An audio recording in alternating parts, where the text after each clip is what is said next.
The underestimated species. The Kordathi science vessel, Eternal Seeker, drifted silently at the edge of the Sol system, its advanced cloaking technology rendering it invisible to Earth's primitive detection systems. Captain Zrel stood on the command deck, her six-fingered hands clasped behind her back, as she studied the holographic display of the small blue planet.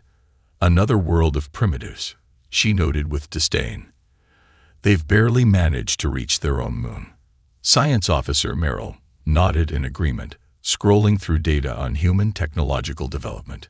Their advancement is peculiar, Captain. They achieved nuclear fission nearly 80 solar cycles ago, but have made remarkably little progress since then.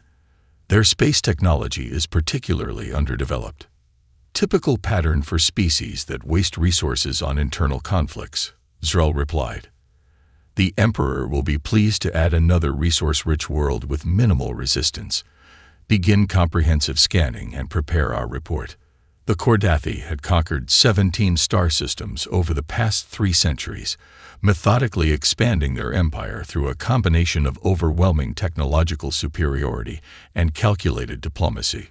Earth would become merely another footnote in their expansionist history. 3 weeks later, Admiral Vexlar of the Kordathi Imperial Fleet reviewed the Eternal Seeker's findings with mild interest. As the Empire's foremost military strategist, he had overseen the subjugation of numerous worlds, but rarely was he personally assigned to such an insignificant acquisition. You wish me to handle this personally, High Commander? Vexlar asked, his crystalline eyes narrowing as he addressed his superior via quantum communication.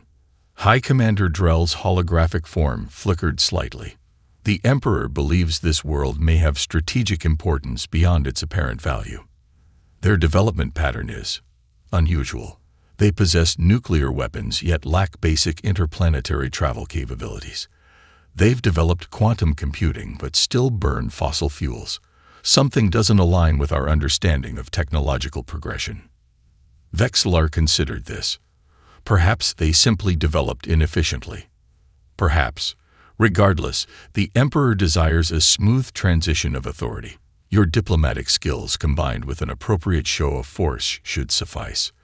The usual protocol: demonstrate our capabilities, offer integration into the Empire, and establish dominance early. How much resistance is anticipated? Minimal. Their military technology is centuries behind ours. They have no unified planetary defense. Our analysts predict a 97% probability of peaceful surrender once our capabilities are demonstrated. Vexlar nodded. I will depart immediately with the 7th Fleet. The arrival of the Kordathi ships was humanity's first confirmation they weren't alone in the universe. 7 massive vessels, each nearly 2 kilometers long, appeared in high Earth orbit simultaneously, their sudden manifestation triggering global panic and a flurry of emergency military responses. Within hours, a transmission in perfect English was broadcast globally. People of Earth, we are the Kordathi Empire, a galactic civilization that spans 17 star systems. We have observed your world and determined it is ready for integration into our benevolent empire. We offer technological advancement, protection, and prosperity in exchange for your allegiance and resources. Your leaders have 48 hours to arrange a diplomatic summit. Resistance is unnecessary and would result in regrettable consequences. The United Nations Security Council convened an emergency session as military forces worldwide went to their highest alert status. After 12 hours of heated debate, they agreed to meet with the alien representatives. Admiral Vexlar, accompanied by a contingent of Kordathi officials, descended to Earth in a shuttle that effortlessly neutralized all tracking systems and defensive measures. They landed on the grounds of the United Nations headquarters in New York, emerging with an air of casual superiority. I am Admiral Vexlar of the Kordathi Empire, he announced to the assembled world leaders. I come with the authority to negotiate Earth's peaceful transition into our civilization. UN Secretary-General Dr. Amara Okafor stepped forward. We welcome peaceful contact with your civilization, Admiral. However, Earth is not seeking to surrender its sovereignty. Vexlar smiled indulgently. I understand your hesitation. Allow me to demonstrate why resistance would be futile. He activated a small device on his wrist, and suddenly the room filled with holographic displays showing real-time images of every major military installation on Earth. Your defensive capabilities are entirely known to us.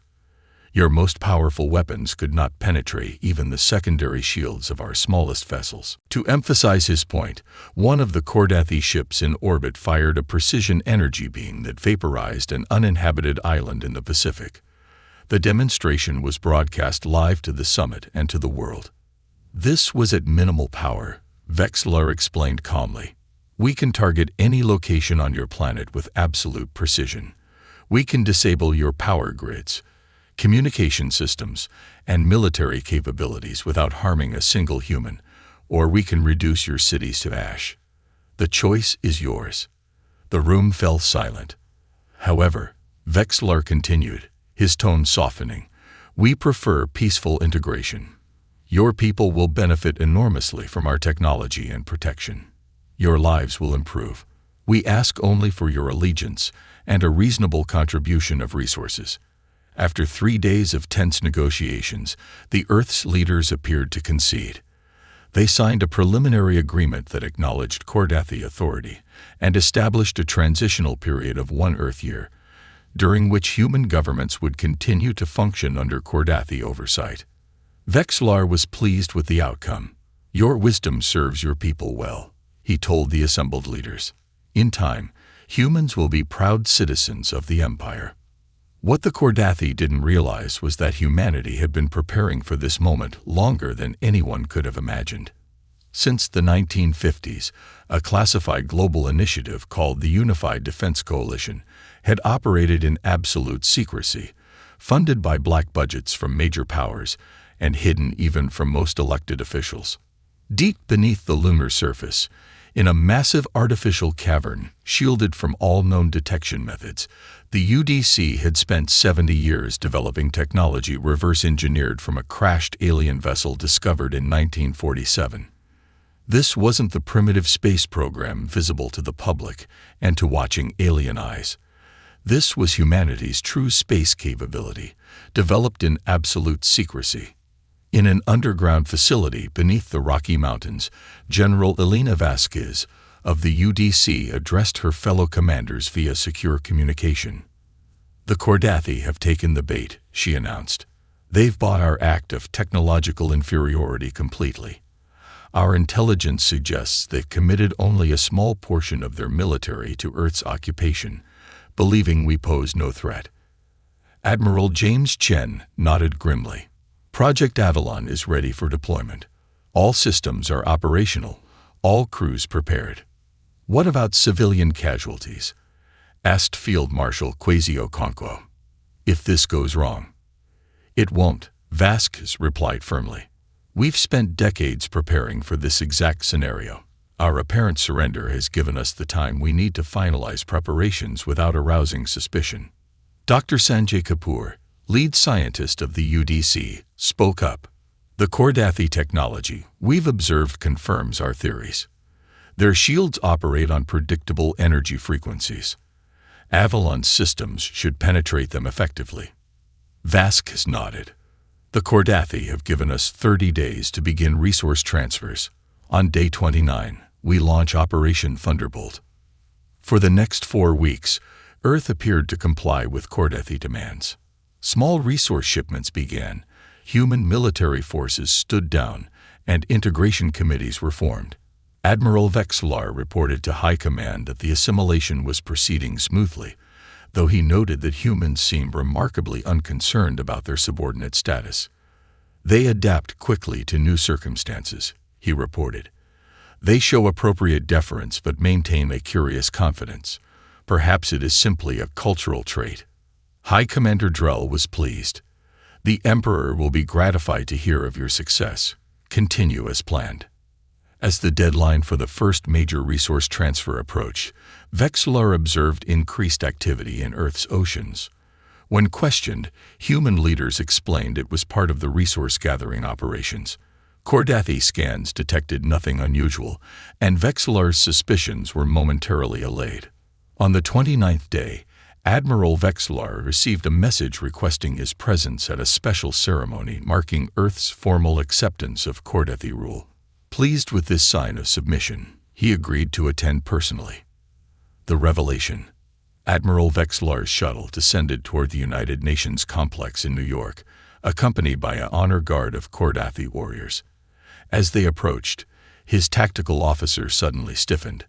"Admiral, I'm detecting massive energy signatures rising from Earth's oceans worldwide." Vexillar frowned. "Explain." "Unknown technology, sir. Nothing matching Earth's known capabilities." The officer was interrupted by a priority communication from the Kordathi fleet. "Admiral, massive objects are emerging from the planetary oceans. They appear to be warships." Vexillar's shuttle accelerated back toward orbit as he processed this impossible information. "Show me," he commanded. The view screen displayed stunning imagery. From the Atlantic, Pacific, and Indian Oceans, enormous vessels were rising, each nearly 3 kilometers in length, larger than anything in the Kordathi fleet. Their sleek obsidian hulls seemed to absorb light rather than reflect it. Most shocking of all, they bore no resemblance to known human engineering. "Impossible," Vexillar whispered. "Our intelligence indicated no such capabilities." As his shuttle rejoined the Kordathi fleet, the situation became clear. 7 massive human warships had taken position around Earth, perfectly mirroring the Kordathi formation, and rising from behind Earth's moon came the most stunning sight of all. A vessel of truly staggering proportions, easily 10 kilometers long, its hull bearing the markings UDC-AVLON. A communication request flashed on Vexillar's command console. He accepted it with growing dread. General Elena Vasquez appeared on screen, seated on what was clearly the command bridge of the enormous vessel. "Admiral Vexillar, I believe it's time we renegotiated the terms of our relationship." Vexillar struggled to maintain his composure. "This is unexpected. Your deception was quite thorough." "Not deception, Admiral. Prudence. For over 70 years, we've known we weren't alone in the universe. We've been preparing accordingly, keeping our true capabilities hidden." "Those vessels cannot be of human design," Vexillar said, his tactical mind racing. "You've stolen technology." Vasque smiled. "Let's say we had a head start. A crashed Rixilian scout ship in 1947 gave us our first glimpse of advanced technology. Since then, we've developed it in our own direction. The Avalon and her sister ships represent entirely human innovation, built upon that initial foundation." Vexillar's second-in-command whispered urgently, "Admiral, their weapons systems are powering up. Targeting locks on all our vessels." "You misunderstand our intentions," Vexillar said quickly. "The Kordathi Empire brings prosperity." "The Kordathi Empire brings subjugation," Vasquez interrupted. "We've studied your history thoroughly. Every world you've integrated has been stripped of resources and reduced to a client state. Earth will not share that fate." As if to emphasize her point, the Avalon fired a precisely calculated energy pulse that disabled the weapon systems on Vexillar's flagship without causing any structural damage. "That was a courtesy demonstration," Vasquez explained. "Our weaponry could have destroyed your entire fleet, but we prefer peaceful resolution." For the first time in his distinguished career, Admiral Vexillar found himself completely outmaneuvered. His tactical displays showed the human vessel's energy signatures dwarfing his own fleet's capabilities. Their shield technology appeared to operate on principles unknown to Kordathi science. "What are your terms?" he asked, his voice steady despite the shock. "Earth will remain independent. The Kordathi Empire will recognize our sovereignty and establish diplomatic relations as equals. We're prepared to engage in fair trade and cultural exchange, but any aggression will be met with decisive response." The next 12 hours were the most tense in human history. The Kordathi fleet maintained position, while Admiral Vexlar conferred with his superiors. The UDC vessels likewise held formation, their weapon systems remaining at full readiness. Finally, Vexlar requested another conference. "The Emperor has considered your position," he announced formally. While unprecedented, he recognizes humanity's unique status and agrees to establish diplomatic relations between our civilizations as sovereign equals. The relief on the UDC command bridge was palpable, though they maintained professional composure. However, Vexlar continued, "I am instructed to inquire about your intentions regarding the wider galactic community. The Kordathi are not the only power in this region of space." General Vasquez nodded. "We seek peaceful relations with all civilizations, but we will defend our independence uncompromisingly. We believe we have much to offer the galactic community through trade, cultural exchange, and scientific collaboration." "Your technology," Vexlar said carefully. "It surpasses expectations for your development stage. The Emperor would be interested in exchange opportunities. We're open to mutual technology sharing, with appropriate safeguards," Vasquez replied. "We believe diversity of approach leads to greater innovation." 3 months later, the first official Kordathi embassy opened in Geneva, while a human diplomatic mission established residence on the Kordathi homeworld. The revelation of Earth's hidden capabilities sent shockwaves through galactic civilization. Species that had dismissed humans as primitive newcomers now scrambled to establish relations. Admiral Vexlar, to his surprise, was not punished for his failure to subjugate Earth. Instead, he was appointed as the Kordathi ambassador to humanity, his experience with the deceptively resourceful species deemed invaluable. In his private quarters in the embassy, Vexlar recorded his observations for the Imperial Archives.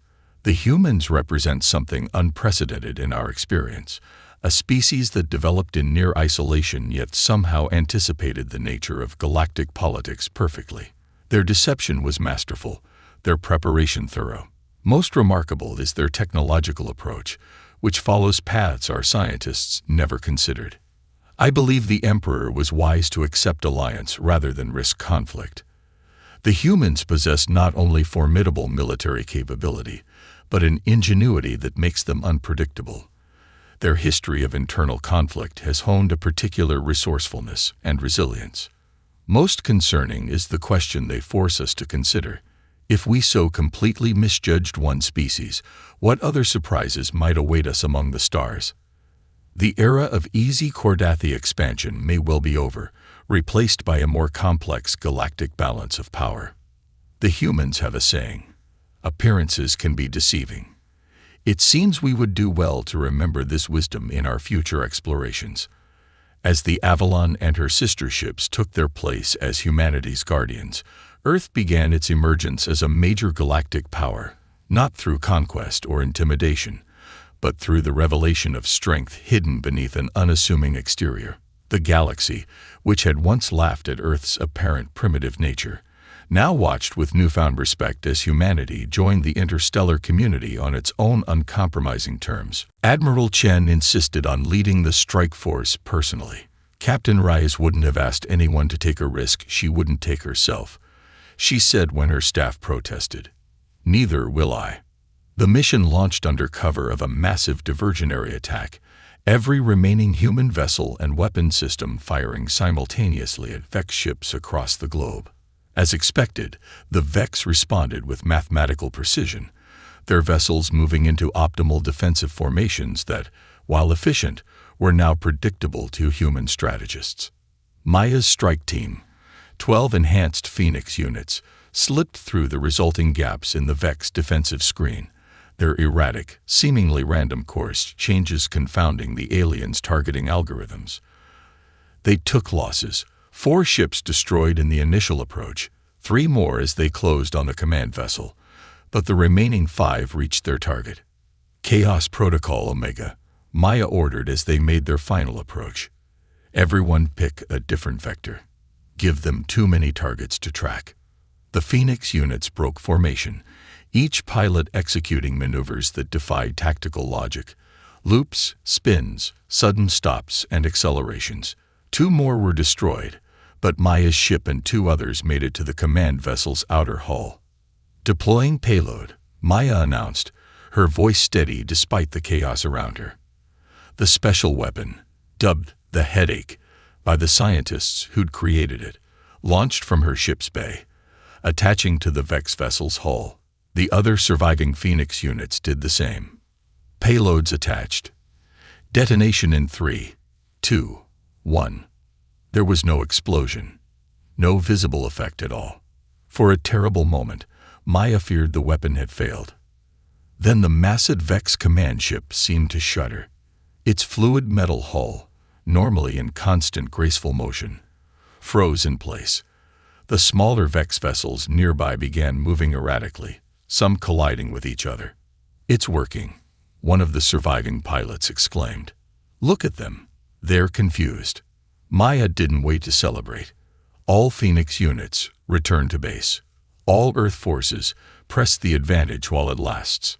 The retreat from the Vex command ship was chaotic but successful. As Maya's damaged Phoenix fighter limped back toward Earth, she watched in amazement as the Vex fleet's perfect formation disintegrated into disorder. Without central command, the individual ships seemed incapable of coordinating effectively. Earth's remaining forces, together with a small contingent of Meridian vessels that had arrived as reinforcements, hammered the disorganized Vex ships. Within hours, the aliens began a full retreat, their vessels limping toward the same wormhole apertures they'd arrived through months earlier. The victory wasn't total. The Vex would recover, regroup, and potentially return.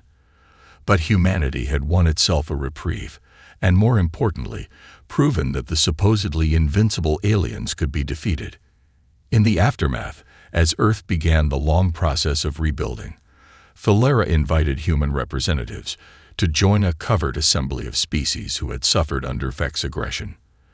The Meridian Collective, it turned out, had been quietly building an alliance, gathering intelligence, and developing technologies to counter the Vex threat. "You humans have contributed something invaluable," Thalera told Maya during the first official diplomatic meeting. "You've shown that the Vex can be beaten not through superior technology, but through the one thing they cannot compute: unpredictability. Creativity. The willingness to defy conventional logic in pursuit of survival." "We just did what humans have always done," Maya replied. "Adapt or die." "Precisely." Thalera's skin rippled with patterns that Maya had learned indicated amusement. The Vex believed they were selecting the weakest, most manageable species to eliminate when they chose to target Earth. Instead, they challenged perhaps the most dangerous species in the galaxy, one that thrives on adversity and grows stronger through conflict. Maya thought of Captain Reyes and her final message. They challenged the wrong species, she agreed. And now they know it. As Earth rebuilt and humanity took its first tentative steps into a wider galactic community, the message sent back to Vex space was simple. We remain undefeated. We remain free. Challenge us again at your peril. The Vex never responded. But they never returned to Earth either.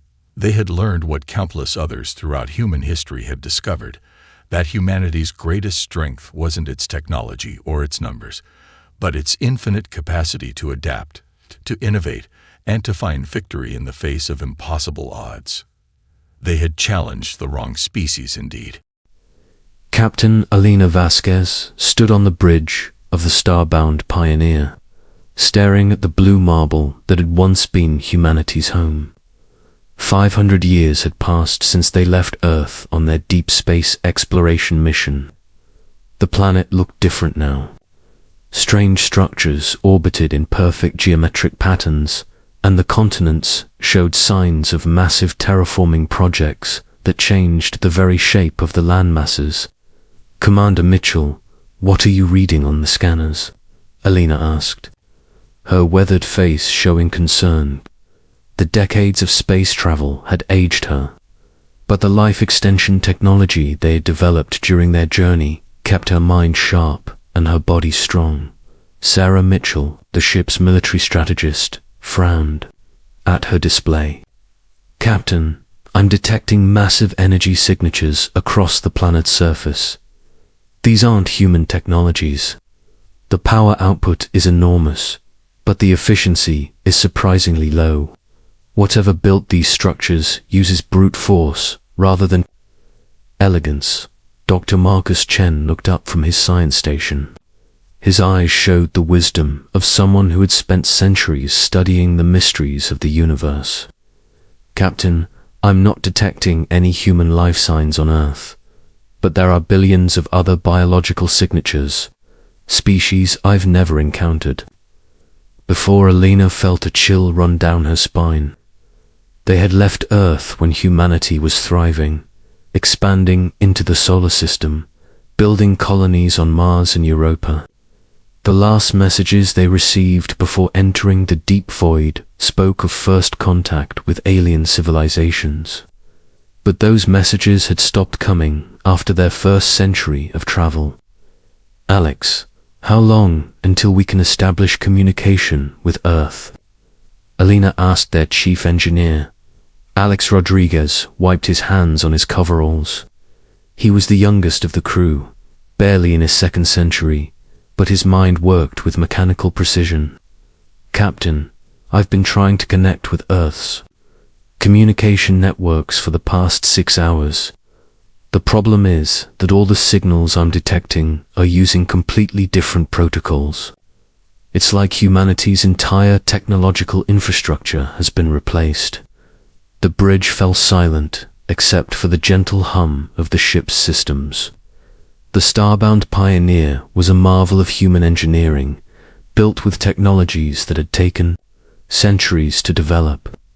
Their journey through the void had not been wasted time. They had encountered wonders that challenged everything they thought they knew about physics, biology, and consciousness itself. Alina made a decision that would change everything. Take us into Earth's atmosphere. Let's see who's living in our house. As the starbound Pioneer descended toward Earth's surface, alarms began blaring across the planet. In the sprawling command center that now occupied what used to be the North American continent, Admiral Kethfer of the Hegemony Alliance stared at his displays in disbelief. What do you mean an unknown vessel just appeared in our system? Kethfer demanded. His 4 eyes focused on the tactical display while his secondary arms manipulated the controls with practiced efficiency.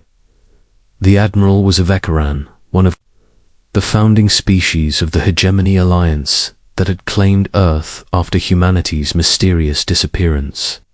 Sir, the ship just materialized out of nowhere, reported his communications officer, a nervous Zilthuk whose tentacles twitched with anxiety.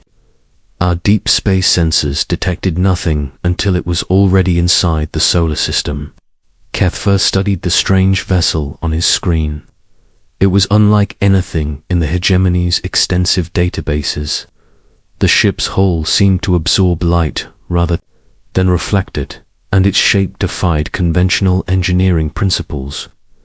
Instead of the bulky, heavily armored designs the Hegemony favored, this vessel was sleek and organic-looking, as if it had been grown rather than built. Have you tried to communicate with them? Kethfer asked. Yes, sir.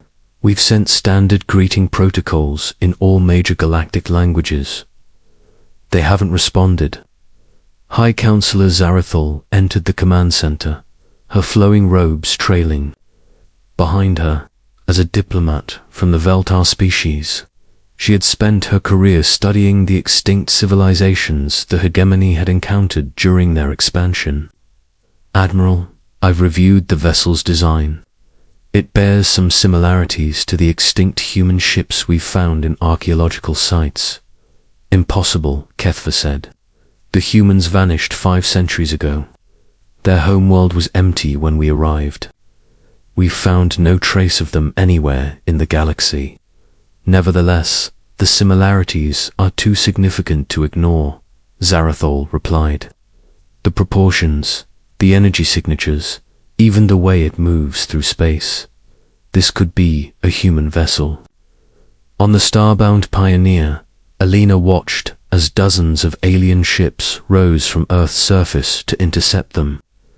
The vessels were massive, clearly built for intimidation rather than efficiency. Their hulls bristled with weapons that glowed with threatening energy. "Captain," Sarah reported, "we're being painted by targeting systems. Multiple vessels are taking aggressive positions around us." Alina remained calm. "Dr. Chen, are you detecting any human settlements on the planet?" Marcus studied his readings carefully. "I'm detecting some interesting energy patterns in underground facilities. The signatures are faint, but they could be human in origin. It's possible some of our people went underground when these aliens arrived." Engineer Rodriguez' status of our defensive systems. Alex smiled. "Captain, our friends down there are using technology that's about 3 centuries behind what we developed during our journey. Their weapons are powerful, but they're like trying to break down a door with a sledgehammer when you need a scalpel." Alina nodded. The technologies they had discovered during their deep space journey had revolutionized their understanding of physics itself. They had learned to manipulate matter at the quantum level, to harness energy from the vacuum of space, and to create materials that existed in multiple dimensions simultaneously. "Open a communication channel," Alina ordered. "Let's introduce ourselves to our uninvited guests." The first voice that came through the speakers was deep and authoritative, speaking in a language the universal translators quickly decoded. "Unknown vessel, you have entered hegemony space without authorization. Identify yourself immediately or face the consequences." Alina stepped forward. "This is Captain Alina Vasquez of the human exploration vessel Starbound Pioneer. We are returning home after a deep space mission. I'm curious about who you are and why you're occupying our planet." The silence that followed lasted nearly a full minute. Alina could imagine the chaos her words must be causing among the aliens. Humanity was supposed to be extinct. Finally, a different voice responded. This one was more careful, diplomatic. "Captain Vasquez, this is High Counselor Zarathol of the Hegemony Alliance. If you are truly human, then you represent a species that has been extinct for 5 centuries. The planet you call Earth has been under hegemony protection since that time." Alina felt anger rising in her chest. "Protection? From what?" "From the chaos that followed your species' disappearance. The solar system was empty, abandoned. We brought order and civilization to a dead world." Sarah stepped up beside Alina. "Captain, I'm detecting massive military installations across the planet. These aren't protective measures. This is a full-scale occupation." Alina made a decision that would echo across the galaxy. "Counselor Zarathol, I appreciate your concern for our home, but humanity has returned. We'll be taking back our planet now." Captain Zarathel's voice carried a note of desperation. "You don't understand. The Hegemony Alliance includes over 200 species. We have fleets that span the galaxy. One ship, even a human ship, cannot stand against such power." Doctor. Chen looked up from his station, his eyes bright with excitement. "Captain, I'm detecting something incredible. The underground facilities I mentioned earlier are coming online. They're human facilities, and they've been waiting for us." Alina smiled. "Counselor, you're absolutely right. One ship can't stand against an entire galactic alliance. But we're not just one ship. Across Earth's surface, hidden installations that had been dormant for centuries began to activate. Massive doors opened in mountainsides, revealing structures that defied alien understanding. The humans who had remained on Earth after the starbound pioneer's departure hadn't been idle. They had been preparing.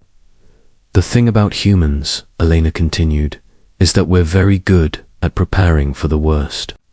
When we realized the galaxy was full of aggressive species, we didn't just run away, we got ready. Admiral Kethver watched in horror as his sensors detected energy signatures unlike anything in hegemony databases. The human underground installations were powering up with technologies that made the hegemony's most advanced systems look primitive. "Sir," his tactical officer reported, "the human facilities are generating power outputs that should be impossible. Our models say that much energy would tear apart the planet's crust.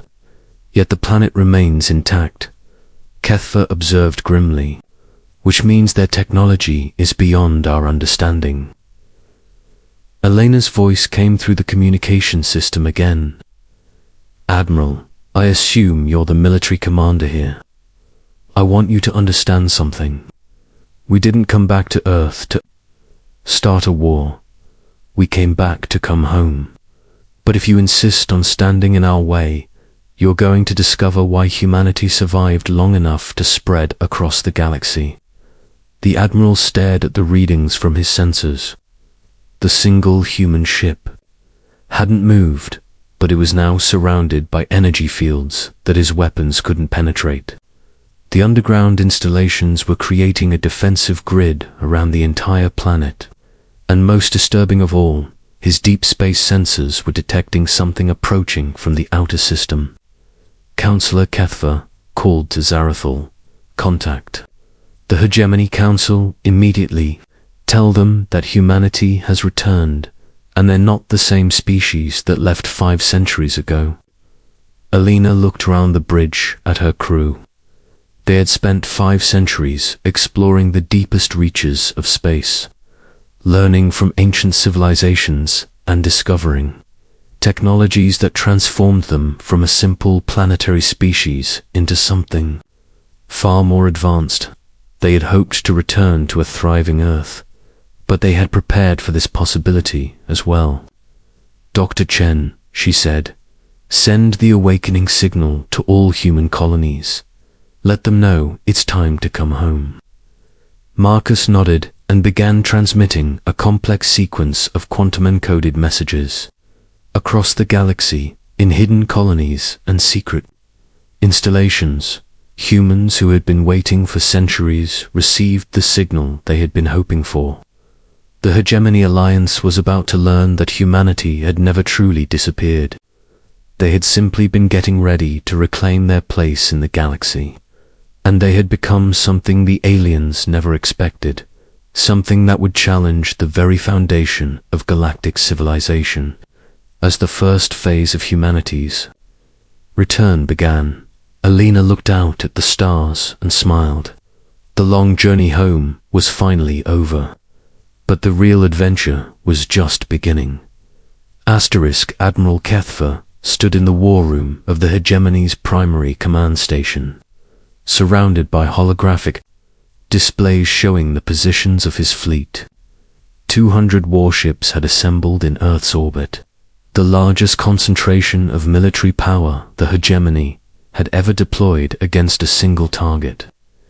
Each vessel was a monument to alien engineering, bristling with weapons that could reduce entire cities to ash. "Status report," Kethver demanded, his 4 eyes scanning the tactical displays. "Sir, the human ship remains in position above the planet's surface," reported Commander Valtax, a battle-hardened Kresh, whose carapace bore the scars of a dozen campaigns. "Our weapons are locked onto the target, but our targeting systems are having difficulty maintaining a lock. The ship's hull seems to shift and phase in ways that shouldn't be possible." High Counselor Zarathul entered the war room, her diplomatic robes replaced by practical military attire. "Admiral, I've been analyzing the communications from the human vessel. Their language patterns have evolved significantly during their absence. They're using concepts and references that don't exist in our databases. What kind of concepts? Kethva asked. They speak of dimensional engineering, quantum consciousness, and temporal mechanics as if they're basic technologies. Admiral, I believe these humans have encountered something during their journey that has fundamentally changed them. On the starbound Pioneer, Alina watched the alien fleet assemble with calm interest. The sight of 200 warships would have terrified the humans who had left Earth 5 centuries ago, but Alina and her crew had seen things in the deep void that made alien fleets seem small and petty. Captain, Sarah reported, I'm detecting massive energy buildups across the alien fleet. They're preparing for a coordinated assault. Their formations are interesting, Alina observed. They're using tactics based on overwhelming firepower rather than precision. Very much like trying to crack a nut with a sledgehammer. Dr. Chen looked up from his station, his face showing excitement rather than fear. Captain, the quantum resonance patterns I'm detecting from their weapons are fascinating. They're using brute force energy projection, but they have no understanding of quantum entanglement or dimensional folding. Engineer Rodriguez laughed from his position at the technical station. Captain, these aliens are like children playing with firecrackers while we're working with controlled fusion. Their most powerful weapons couldn't even scratch our hull plating. Alina nodded. The material science they had developed during their journey had produced hull plating that existed in multiple dimensions simultaneously. Energy weapons simply passed through it like light through a window, while the ship remained completely solid to normal matter. Admiral Elena's voice came through the communication system. I can see you've assembled quite a fleet. Very impressive. But before you do something you'll regret, I want you to understand what you're dealing with. Human, Kethva replied, you pilot one ship against 200. Your species may have developed some new technologies during your absence, but you cannot stand against the combined might of the Hegemony Alliance. Alina smiled. You're absolutely right, Admiral. One ship can't fight 200. But we're not just one ship. The deep space sensors around Earth's solar system began detecting something impossible. Ships were emerging from what appeared to be empty space, materializing out of the void itself. The vessels were unlike anything in the Hegemony's databases, sleek, organic-looking craft that seemed to grow larger as they approached. Sir, Commander Valtox reported, his voice showing the first signs of concern. We're detecting multiple contacts approaching from all vectors. The ships appear to be using some form of dimensional folding technology. Kethva studied the tactical display as dozens, then hundreds of human vessels appeared around Earth. Each ship was different, unique in design and purpose, but all shared the same organic grown rather than built appearance as the starbound Pioneer. How many? Kethva asked. Sir, we're detecting over 500 vessels, and more are appearing every minute. The energy signatures are off the charts. Each human ship is generating power levels that match our largest dreadnoughts. Elena's voice came through the communication. System again. Admiral, I'd like you to meet the rest of humanity. We've been busy during our time away from Earth. The human fleet was like nothing the Hegemony had ever encountered. The ships moved with fluid grace, their formations shifting and flowing like schools of fish. They didn't follow the rigid military doctrines the aliens were familiar with. Instead, they seemed to dance through space, each vessel responding to the others with perfect coordination.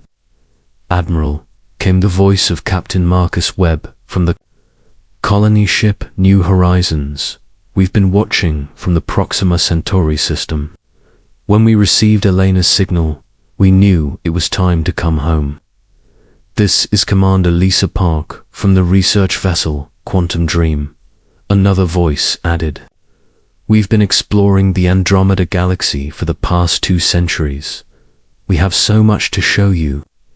Captain David Kim, reporting from the deep forest, came a third voice. We've been living in the space between dimensions. The things we've learned would revolutionize galactic civilization. Alina felt a warmth in her chest as she heard the voices of her fellow humans. They had scattered across the galaxy and beyond, each group following their own path of discovery and growth. But they had remained connected, waiting for the day when they could return to Earth together. Admiral Elena said, I want you to understand something. We didn't come back to conquer or destroy. We came back because Earth is our home. But if you insist on standing in our way, you're going to discover something about humanity that the galaxy has forgotten. Kethfer looked at his tactical displays with growing horror. The human fleet continued to grow as more ships emerged from impossible places. Some materialized out of what appeared to be solid space. Others seemed to step sideways into reality from dimensions that shouldn't exist. A few simply appeared, as if they had always been there, as if the universe had suddenly remembered them. Sir, his communications officer reported, we're receiving messages from across the galaxy. Every hegemony installation is detecting human ships. They're everywhere. Elena's voice carried a note of sadness. Admiral, 500 years ago, humanity was young and naive. We thought the galaxy was full of civilizations like us, curious, exploratory, peaceful. We learned differently. We learned that the galaxy is full of empires that take what they want and destroy what they don't understand. The human ships began to move, and their movement was unlike anything the hegemony had ever seen. They didn't follow predictable trajectories or use conventional propulsion. Instead, they seemed to flow through space like liquid, appearing and disappearing, folding distance like origami. So we adapted, Elena continued. We learned to become something stronger, something that could protect the innocent and stand against the darkness we found in the void. Dr. Chen transmitted a pulse of energy that spread through the entire human fleet. The effect was immediate and terrifying. Each human ship began to glow with internal light, and the space around them began to warp and bend. The laws of physics themselves seemed to bend to their will. Admiral Alina said, I'm going to give you a choice.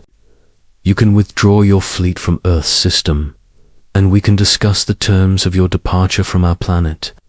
Or you can try to fight us and learn why humanity survived long enough to spread across the galaxy. Kethfer looked at his tactical displays. His weapons were designed to fight conventional enemies using conventional physics. But the human ships were operating according to rules that made no sense. They were bending space-time, manipulating matter at the quantum level, and using technologies that shouldn't exist. Sir, Commander Voltox reported, our targeting systems can't maintain locks on the human vessels. They're phasing in and out of our reality. Our weapons are designed to fight ships, not ghosts. And sir, the communications officer added, we're receiving reports from across the galaxy. Human ships are appearing at every major hegemony installation. They're not attacking, but they're making their presence known. Elena's voice came through the communication system one final time. Admiral, the galaxy is about to change. Humanity has returned, and we're not the same species that left.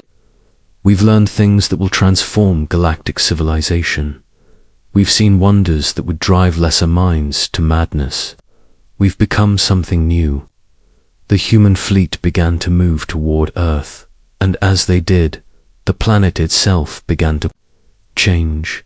The massive alien installations that had dominated the surface for centuries began to shut down. The terraforming projects that had reshaped the continents began to reverse themselves. Earth was remembering what it had been before the aliens arrived. "We're not here to destroy you," Alina said. "We're here to reclaim our home and to share what we've learned with those who are ready to listen.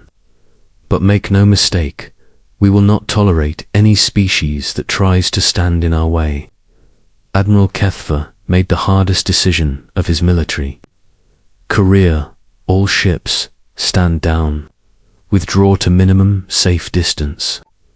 "Sir," Commander Veltox asked. "We're not fighting ghosts, Commander. We're facing something that has transcended our understanding of warfare itself. Send a message to the Hegemony Council.